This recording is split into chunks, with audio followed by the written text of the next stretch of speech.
Magandang araw Katbalogan. Ito po ang SSAS2 News Report.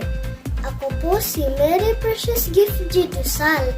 Simulan po natin ang balita ngayon araw. Kung mapapansin nyo, marami na din ang mga pagbabago ng ating komunidad. Nariyan ang Sky City na ginagawa para maging bagong Katbalogan City Hall. At nariyan po ang Baywalk kung saan araw-araw ay maraming tao ang namamasyal. Meron na din tayong Metro Mall na pwedeng po tayong mag-window shopping. Pati ng pinakamasikat na restaurant sa buong mundo ay mayroon na din dito sa ating lugar. Walang iba ay ang McDonald's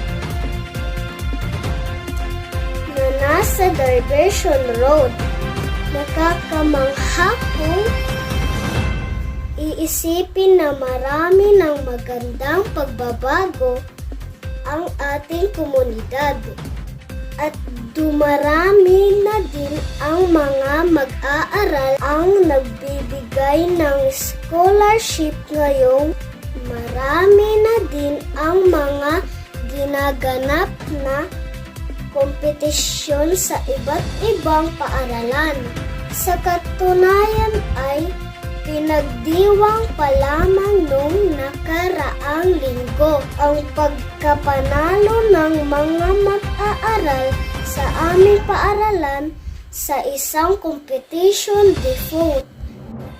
Samantala, isang batang lalaki na nag-viral sa social media na nakapagbigay ng takot o pangamba sa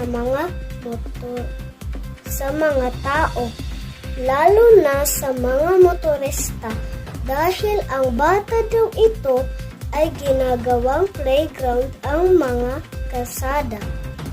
Humihiga daw ito sa kalsada at hinaharang ang mga motorista na pwede ikadisgrasya. Wala daw ito galang sa mga tao. Narito ang ibang komento ng mga netizens sa video ito. Kaya pinag-iingat po tayo, lalo na ang mga motorista. Yan lamang po ang aming nasagap na balita ngayong araw. Muli, ako si Mary Precious Gift G. Dusal, nag-uula.